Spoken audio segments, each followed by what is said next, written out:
And we'll turn now to the state. State called Robert Corley.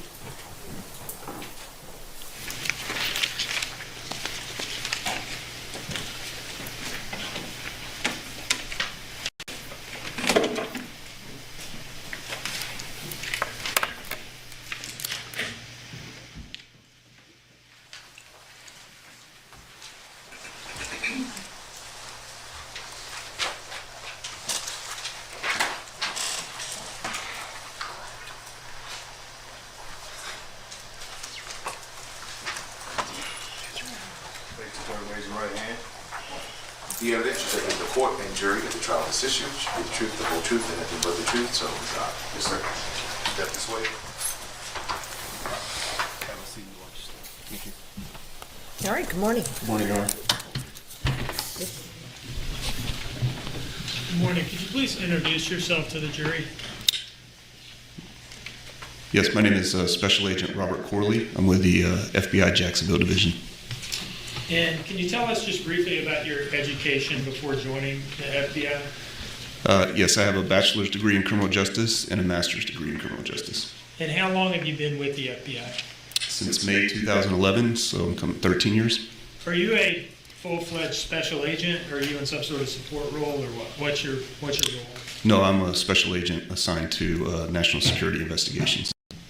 Now, you are here because you analyzed some phone records for some of the people involved in this case to see whether you could determine where they had been on the night of October 4th into the morning of October 5th, and whether their phones had made any significant movements. Is that right? Yes, sir. Now, what is the methodology that you used to do that? We define it as cellular analysis. We basically look at cellular records provided by cell phone companies, and we match those records with cell tower lists, which are also provided by the telephone companies, and then we use relevant dates and times provided by investigators to create a report and analyze the location of a device. Now, did you do this in your capacity as a member of CAST? Yes, I did. What is FBI's CAST? So CAST is short for Cellular Analysis Survey Team, and it is a team of approximately 80 agents and task force officers spread throughout the United States. CAST performs three primary functions. We provide training on cellular analysis to state, federal, and local law enforcement partners.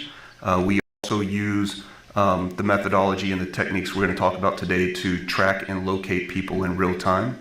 So we'll often be asked to help locate fugitives, help locate missing children, and unfortunately a lot of times locate the missing bodies or remains of victims. Now, can you tell us about the training part? Sorry. Go ahead. And the third primary function is to do what I'm doing today, testify as an expert witness in trials. Can you tell us about CAST training that you got that allows you to do this sort of analysis? Sure. So CAST training starts with a basic course, which is just an introduction to cellular records that all agents, state, local, and federal law enforcement can participate. Once that class is completed, you can be invited to what's called an advanced course, which is reserved for FBI special agents and FBI task force officers only.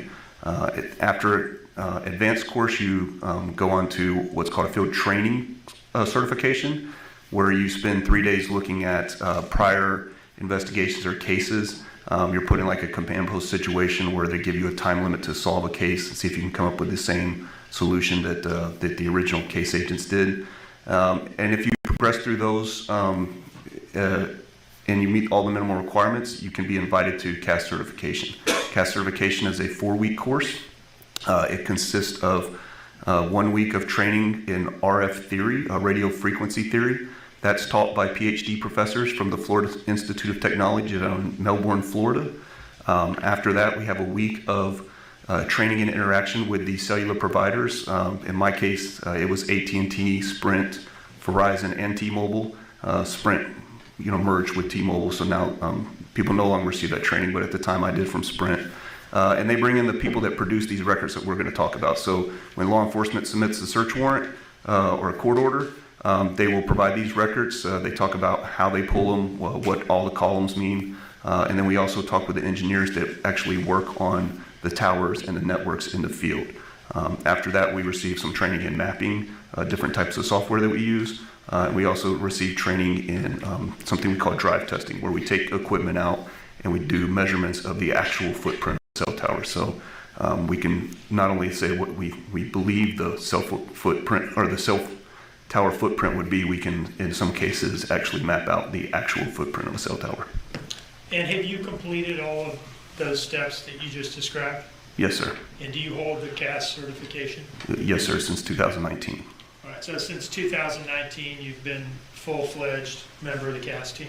Yes, I received the training, and we receive an annual recertification, which is 24 hours of training every year, generally consisting of those same things. We bring the carriers back in. They provide any updates to any of their records, and then we also receive training from other companies like Google, Apple, companies that provide other location-based services. So aside from the training to do this type of analysis, since 2019, have you gotten experience actually employing this in cases? Yes, I actually use this in my own cases. That's how most people become a CAST agent. You start using some of this technology in your own investigations. So I use it not only to help other agents or investigators with their cases, but I also use it daily, weekly, monthly in my own investigations. And have you testified about it in court before today? I have. About how many times? 19 times. And have you been accepted by courts as an expert witness before? Yes, all 19 times. Your Honor, at this time I would offer Special Agent Corley as an expert in the area of cellular analysis. Objection, Your Honor. The witness is accepted as an expert. Now, in this case, did you receive a request or perhaps a series of requests from the Savannah FBI office to conduct this sort of analysis with respect to some cellular records that they had obtained? Yes, sir, I did. And did you receive cell phone records from Taylor Burns of the Savannah office? That's correct. Did these records include a set of phone records for a number identified to you as that of the defendant, Leilani Simon? Yes. Did they include phone records for a number identified to you as that of her boyfriend at the time? Yes. Did they include cell phone records for a number identified to you as that of a brother of hers that was living in the same house during the relevant time frame? Yes. And did they include cell phone records for a person identified to you as the father of the missing child? Yes. All right. Once you had these records, what did you do with them, in short? So once I receive the records, first I do a check to make sure they're original records received from the phone companies. Nothing is out of the ordinary. And then I take the records and match them with a cell tower list. The records will provide you, in this case, we specifically use timing advance records. They provide you with the tower used, the sector of that tower used, and then the distance from that tower. So we're able to provide a general location of where a device is located. So I use those records and then produce some maps and a report showing where the phone was located during that time. You mentioned you produced some maps. Have you, for today, prepared a presentation detailing your findings? Yes, sir. And do you believe that presentation will aid the jury in their understanding of your testimony? Yes, very much. Do you see in front of you a document marked as State's Exhibit 64? Yes, sir. Can you tell us what that is? This is my report. Your Honor, at this time I would offer State's Exhibit 64. No objection, Your Honor. And I'd ask to publish it to the jury, Your Honor.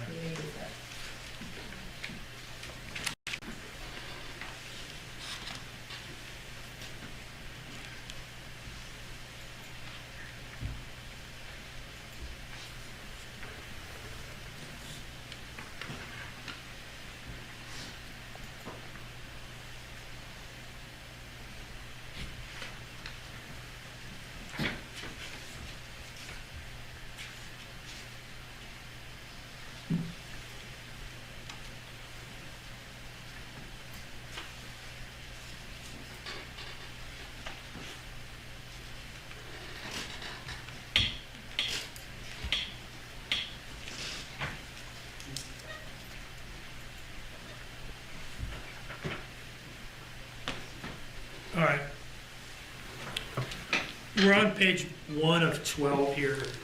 Can you describe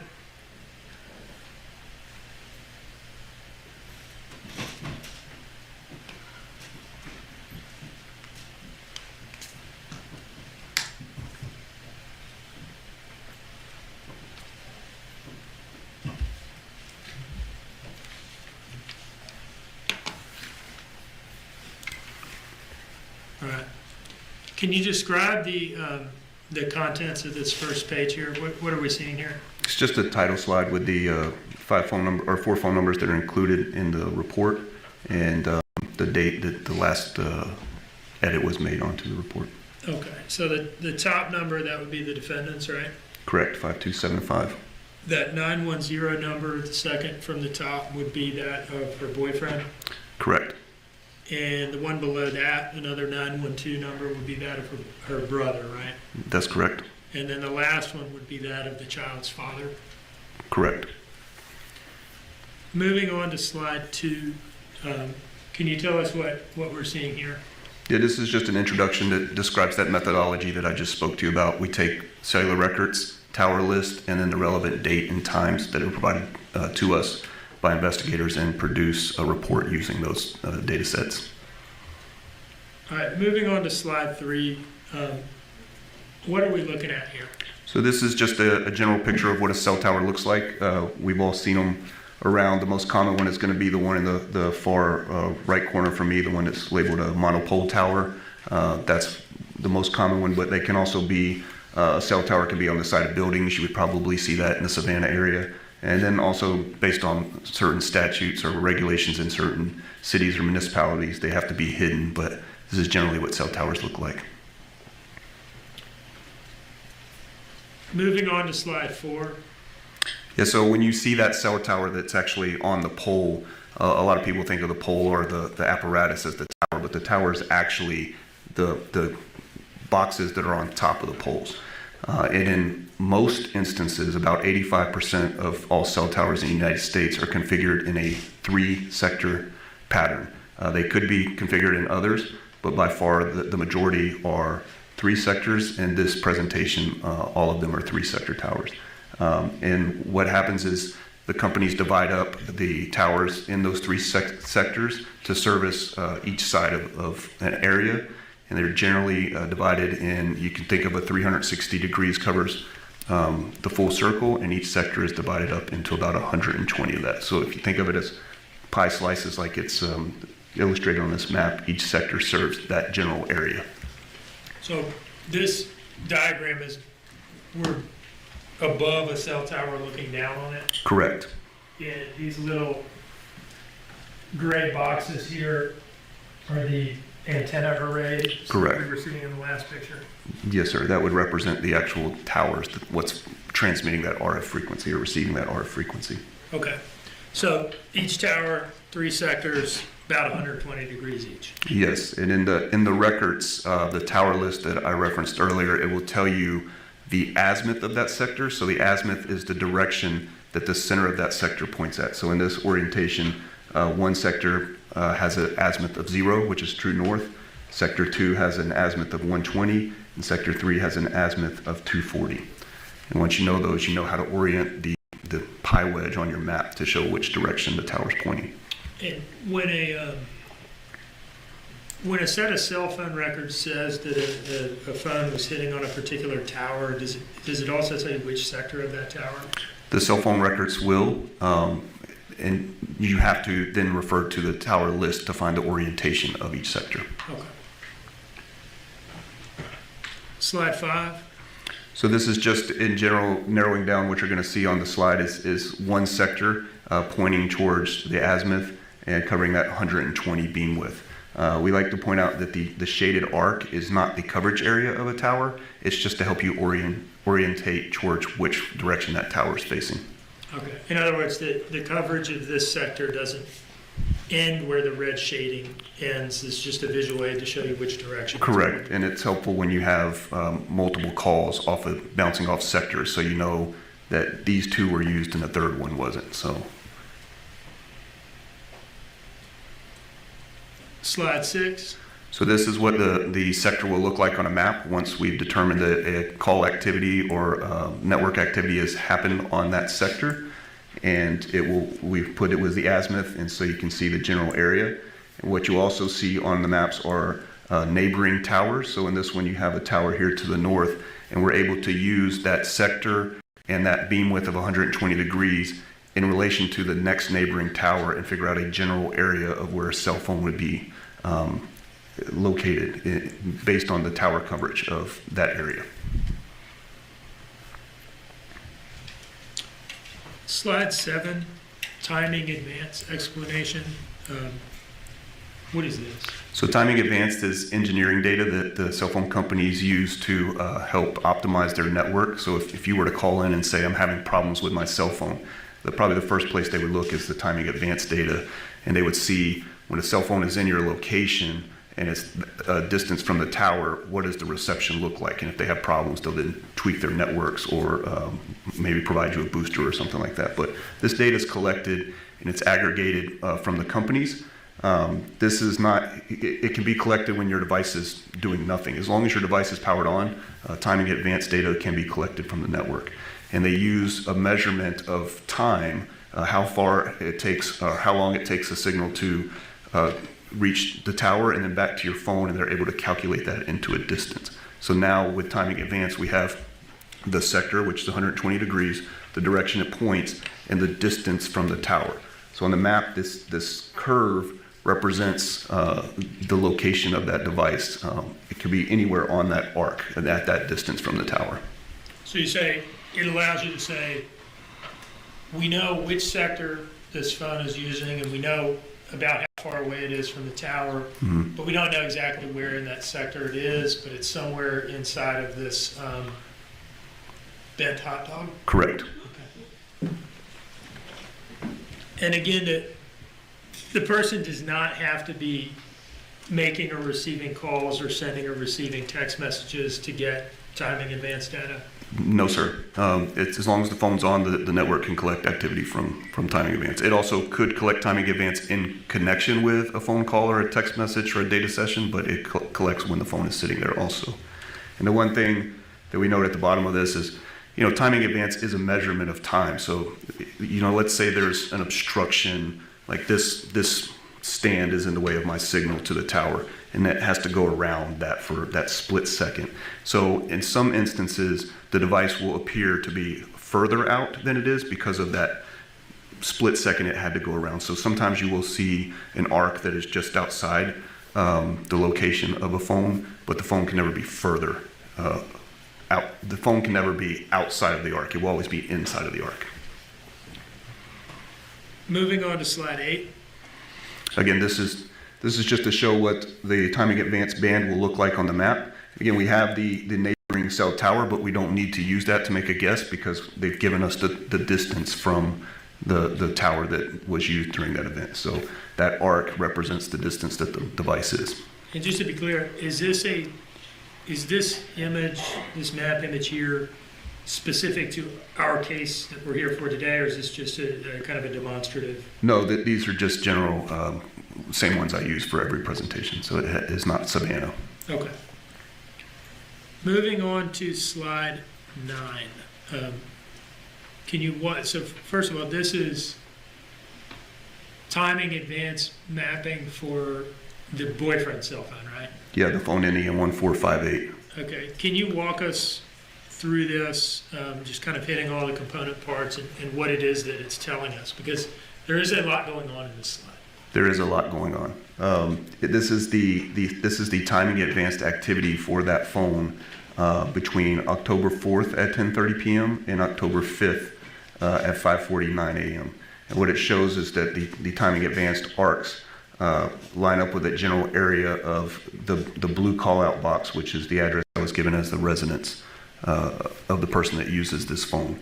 And what you can do with the timing advanced in these instances is you can look at where timing advanced overlaps with each other and it makes that X, so that that the phone could be anywhere along those bands, but when you have two overlapping bands, it's going to be somewhere in there where where the bands overlap, or it makes an X Okay, so just to be clear here, we'll start, it looks like we got this phone, 3 different towers gathered timing advanced data from this, for this phone during this time frame? 4 different towers. If you look at the tower at the top, 4 different sectors. Okay, 4 different sectors. All right, so this one on the left here, Mm-hmm. right? You're saying at some point during the night, this phone was hitting on this tower, Yeah, there were Which- 22 events on that tower. which would put it in this band. Correct. And at some point in the night, it was hitting on this tower here moving to the right. Yeah, there was 1 event on that tower. And where's the band for that one? Can I stand up here? Yeah, sure. So this band here would line up with this tower. This band that runs from here to here. Okay. And then, was it hit this tower here, moving to the right, the one that says CIDs 1755? Tell us about this and where the band for it is. So there are 23 events off both of these. Same tower, 2 different sectors. And what you'll see on a lot of towers is they stack on top. So if you ever see a tower and you see like there's almost like a parking garage, they're all in the same location, but level 1, level 2, level 3, they're all built to service more customers. So if there's an increase in customer base, instead of putting up a new tower, they're generally just going to stack more towers on top of that pole. Okay, so is that why they're not offset like 100 degrees, 120 degrees from each Correct. other? Because it's not 2 separate sectors of the same tower, it's... Yeah, so this is likely 2 towers sitting right on top of each other, one slightly pointed in a different direction than the other. So this would still be sector 3. These are probably both sector 3 towers, one with a slightly different azimuth. Okay. And these bands are represented. You can see the one, so this one that's a little to the right, these 2 bands here that go and stop a little bit short, and the one that's pointed up here starts here and goes down to here. Okay. And you're saying it's the intersection of these bands where that phone would have been during this time frame? Correct. During certain time periods, you can see if, for instance, if there's a call, I think there was a call at 10:48 on this band, and then there's a call 30 seconds later on this band.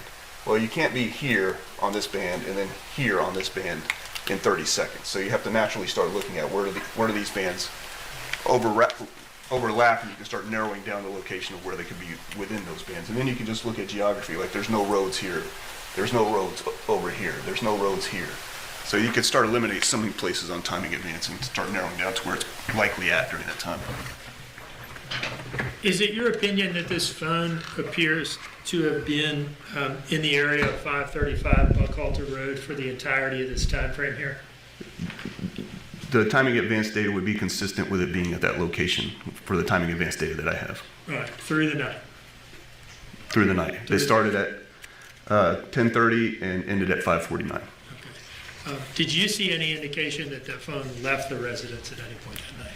No, this is all the timing advance data that we had for that telephone.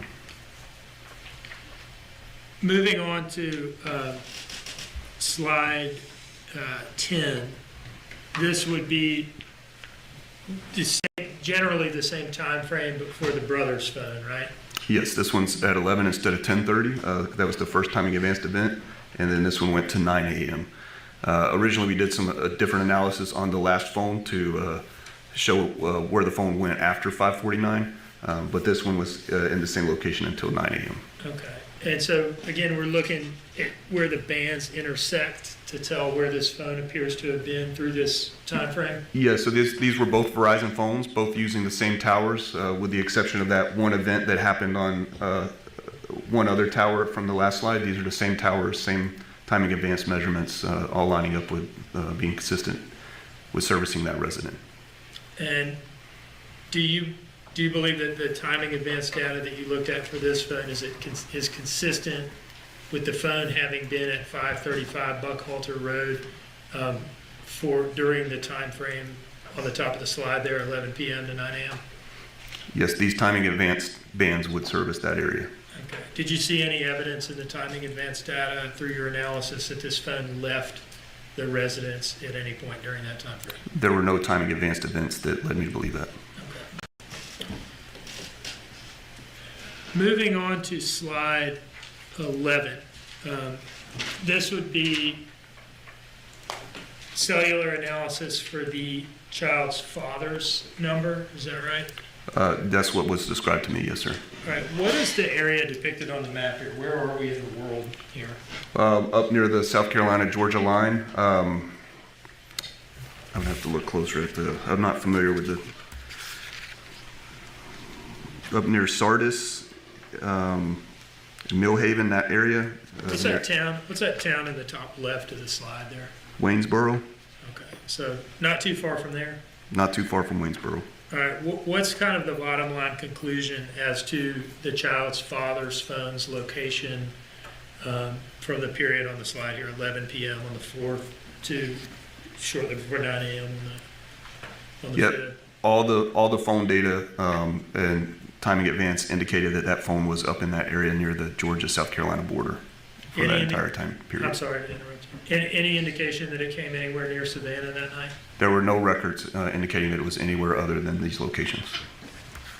Now, we've come to the end of the report, but let me ask you this. Did you also do the same sort of analysis with respect to the defendant's timing advance data? Yes, I did. And did you also look at her Life 360 GPS data as well? Yes, I did. To keep it simple, I'd just like to refer you to some things that we've already heard from Taylor Burns. Okay. And let me ask you this. You originally had slides pertaining to her, right? I did. And is it fair to say that there were more of them and that they were more complicated because her phone had made a couple significant movements from the house during that night? Yeah, there were several slides. I don't remember the exact number, but I think probably 10, somewhere close to that, with additional data, with a lot of timing advanced and a lot of movement of a phone. Now, to keep it simple, I'll just ask you about your review of Taylor Burns' screen capture videos of his GPS plotting, okay? Did you review a screen capture video of Taylor Burns' GPS plotting from the defendant's phone and Life 360 records, showing that phone making a movement first to a Circle K and then later to a location identified as her drug dealer's house? Yes, in my original analysis, they provided some other phones and another location, and the phone was consistent with moving towards that area. Okay. And after reviewing that screen capture video produced by Taylor Burns, can you tell us whether your analysis of that movement as reflected in her phone records and Life 360 records aligns with the product that Taylor put together? Yeah, so the Life 360 GPS coordinates are going to be more specific, but the timing advance lined up with the same pattern of movement as the Life 360 records. Okay. Did you also look at a screen capture video of GPS plotting that Special Agent Burns did showing a movement by the defendant's phone to the Azalea Mobile Home Plaza, remaining there stationary for a short period of time and then returning to 535 Buckhalter Road? Yes. Did your analysis of her timing advance data for her phone number for that period line up with Special Agent Burns' GPS plotting of that movement? Yes, the timing advance data was consistent with that same movement.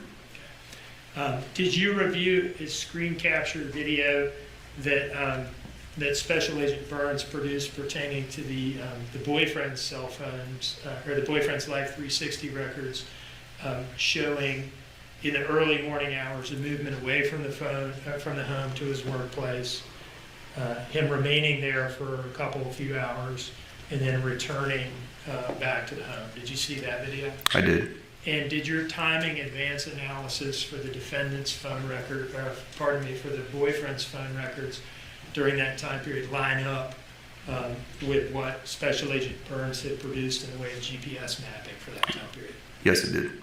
Okay. One moment, please.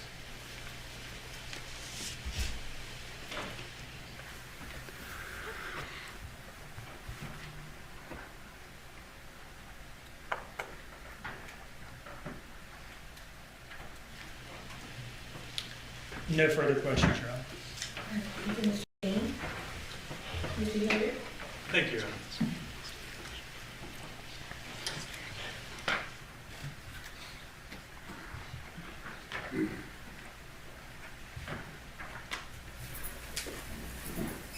Special Agent Corley, you said you've been in the FBI for 13 years? Yes, sir.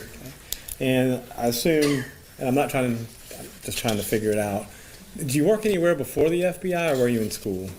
No, I was a captain in the United States Air Force. Okay, and how long were you a captain in the Air Force for? 9 years. Well, I'm sorry, I was a captain for 5. I was a lieutenant for 4. Thank you for your service, Special Agent. All right, let's go back to your illustration, if I could, just to see if I can make sense of what it's saying and what we're trying to say with it. Is the sectors kind of give you a wide, broad swath in which a phone is pinging off of that tower, right? Ping to me means a different thing, but yes, it's a general directional.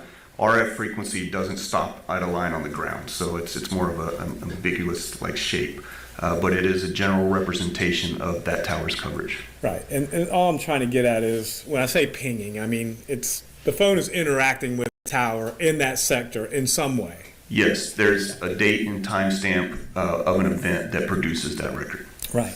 But all that record really produces is that there's been interaction with that sector of that tower with that phone, correct? Yes, sir. Okay. So and that's all I'm trying to get at. So with regard to the boyfriend's phone, it says here that there were 22 events, it looks like, off of the tower near, this is off page 9 of your report. There were 22 events off the tower near the Sky Zone trampoline park between the hours of 10:32 and 5:48, correct? Yes, sir. Okay.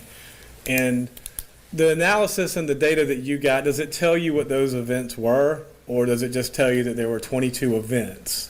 So these were all timing advanced data. So there were network interactions. So there was nothing that the phone was doing. There was no calls, no text messages, Right. nothing like that aligned with this timing advanced data. These were all network measurements. So it's just saying that this tower and this phone are interacting 22 events in this time frame. Correct.